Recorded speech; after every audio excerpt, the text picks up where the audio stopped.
Shalom saudara, kita berjumpa kembali dalam Renungan Harian GPKI Pangkal Pinang edisi 26 April 2021. Hari ini kita masih melanjutkan dari seri Oleh Bilur-Bilurnya Kita Menjadi Sembuh. Kita akan membahas satu judul, yaitu Menjadi Komunitas yang Menyembuhkan. Nah saudara, salah satu kesalahpahaman terbesar dari masyarakat tentang gereja adalah bahwa gereja isinya adalah orang-orang yang suci. Mungkin hal ini bisa benar untuk agama-agama lain, yaitu bahwa orang yang makin kuat ibadahnya, niscaya seharusnya orangnya juga makin suci menurut standar agama tersebut.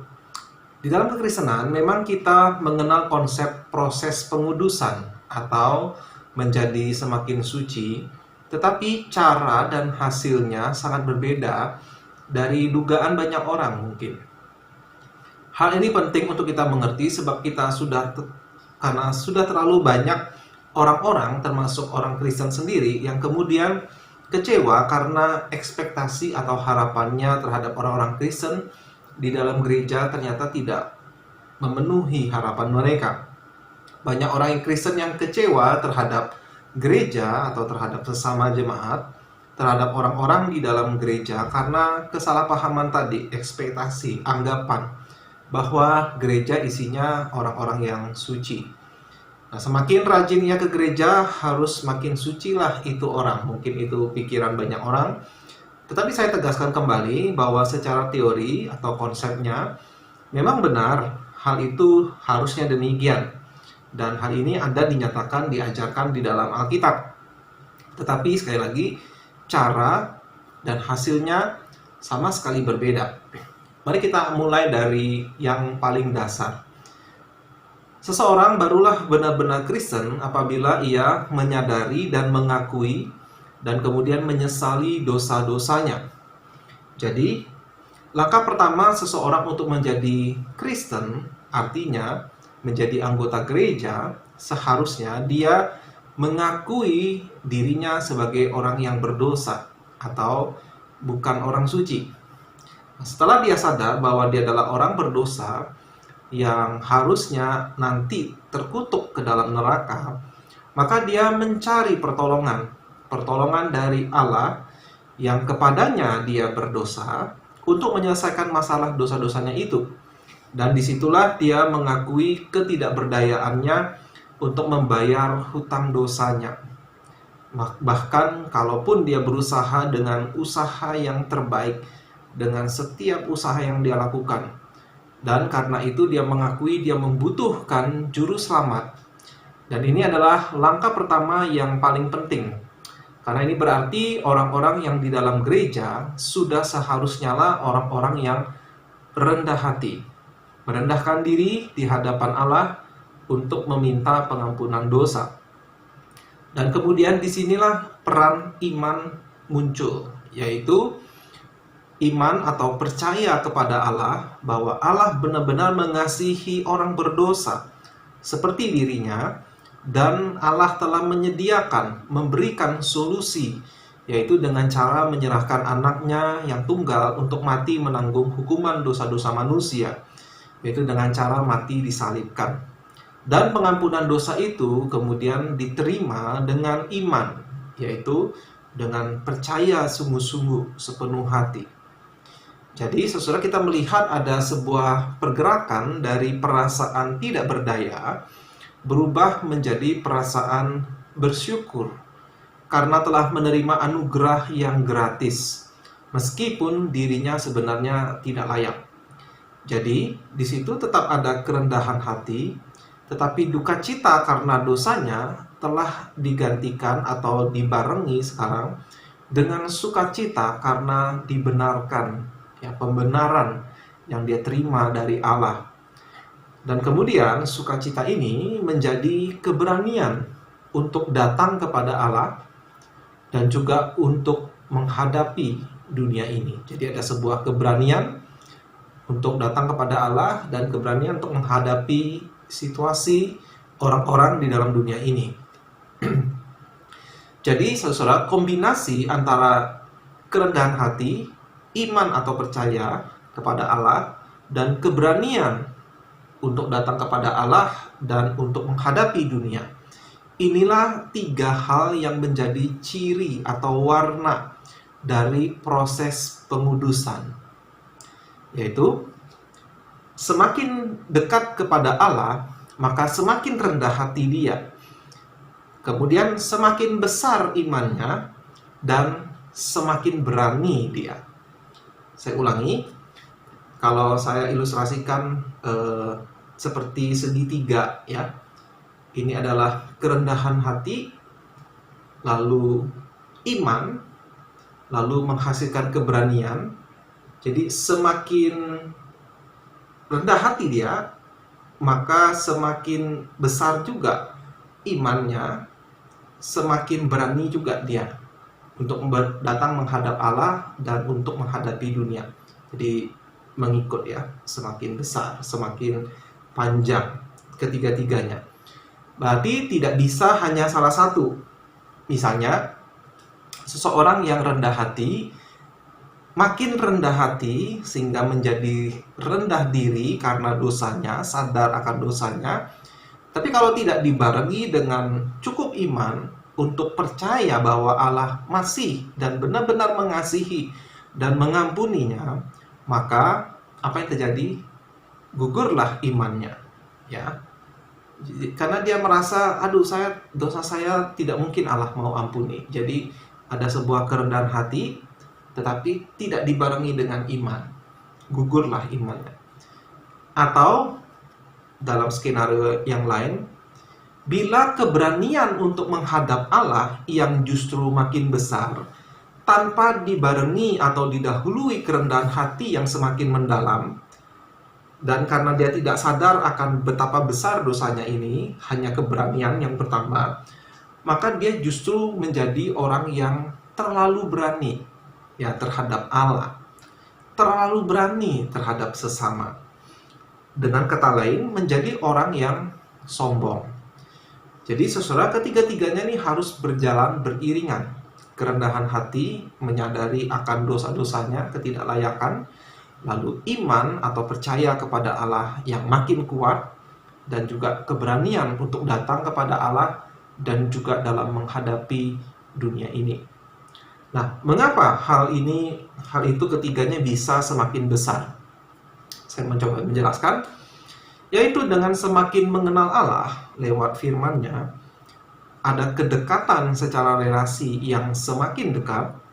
Maka semakin dekat seseorang dengan Allah, semakin sadarlah dia betapa mulia, betapa sucinya Allah, dan dengan demikian dia semakin sadar betapa besarnya dosanya yang dia perbuat masa lalu atau yang dia masih lakukan sampai sekarang.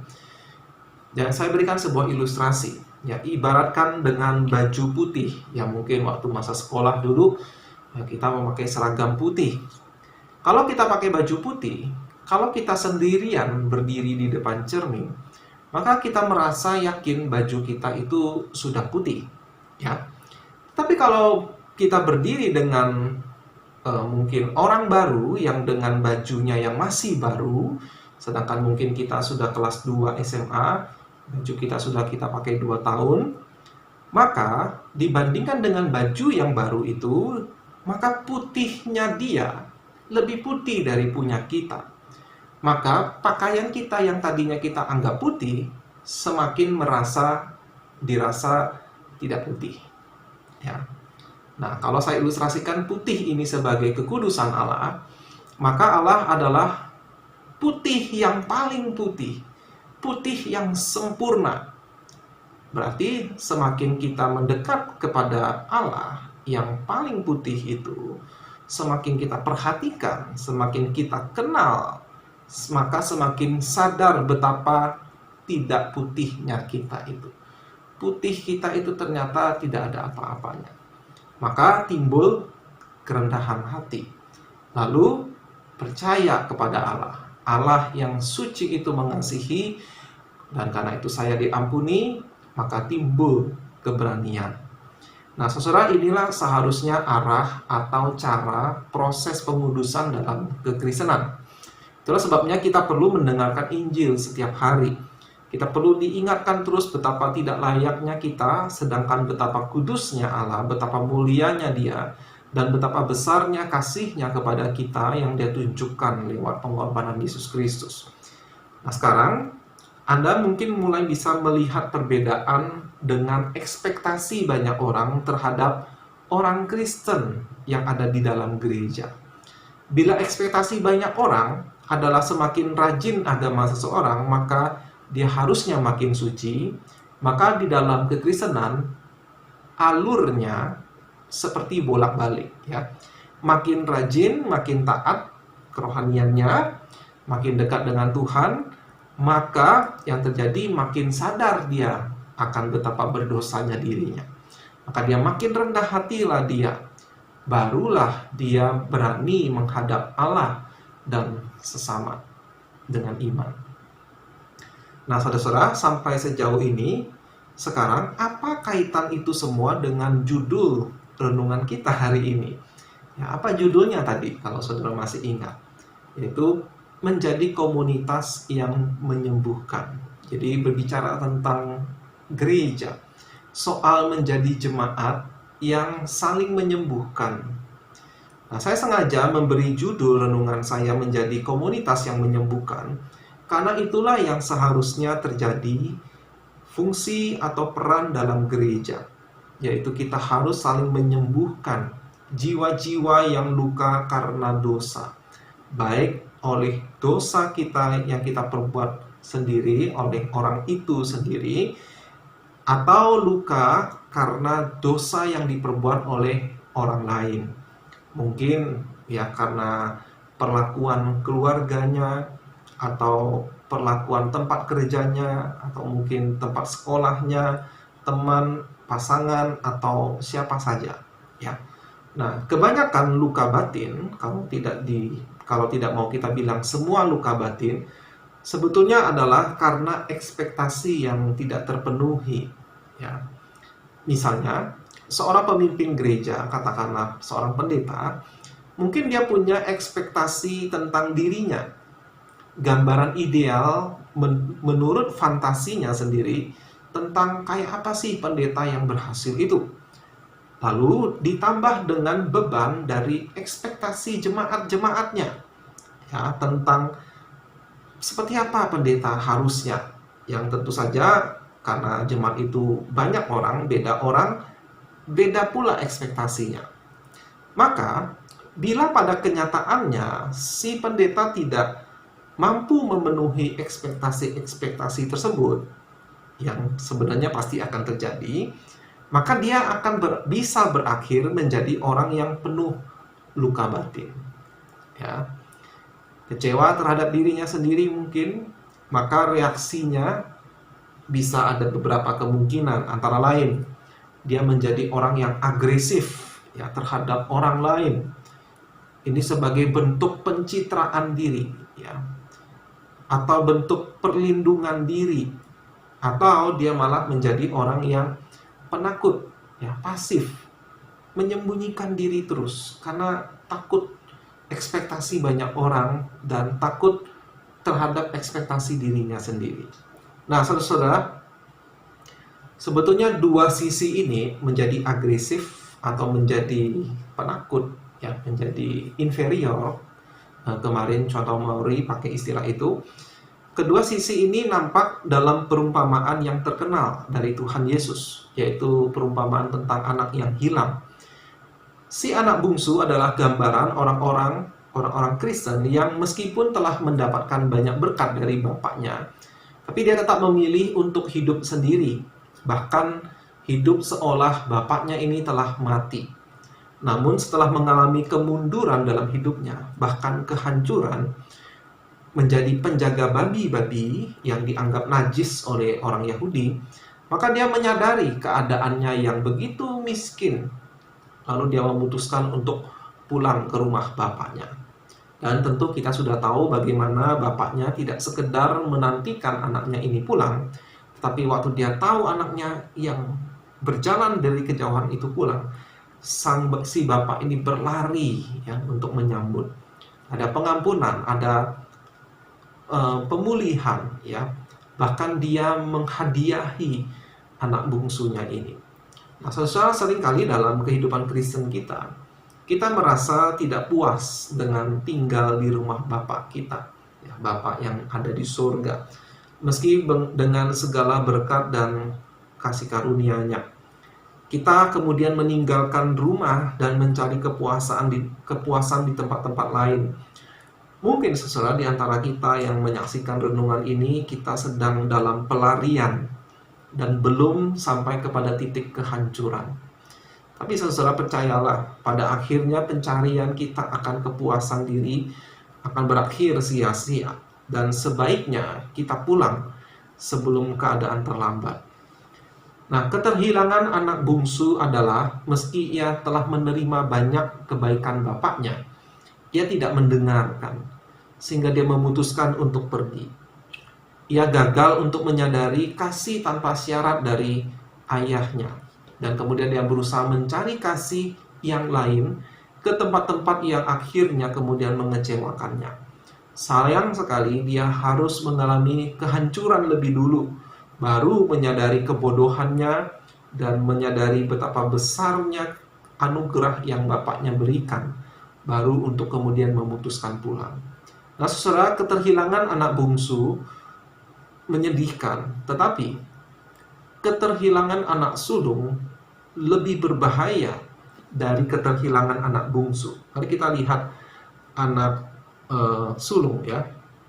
Anak sulung adalah gambaran orang-orang Kristen yang meskipun secara fisik tidak meninggalkan rumah ayahnya, bapaknya, tetapi dia tidak merasakan kasih ayahnya. Ia merasa dia layak menerima semuanya itu, tetapi yang akhirnya malah dia mengalami kepahitan hati, sebab dia merasa ayahnya tidak memperlakukannya sebaik harapannya atau anggapannya. Kedudukannya yang terhormat dalam keluarga itu dan standar fantasi dirinya sendiri, penilaian terhadap dirinya yang terlalu tinggi telah membutakannya, ya.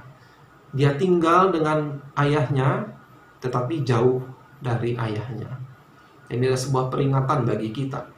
Kita bisa saja memimpin gereja, berdoa, membaca Alkitab, terlibat dalam pelayanan, tetapi sebetulnya tetap terhilang. Kata-kata si sulung melukiskan betapa jauhnya dia relasinya dari ayahnya. Itu nampak dalam kalimatnya berikut ini. Di Lukas 15 ayat 29. Telah bertahun-tahun aku melayani Bapa.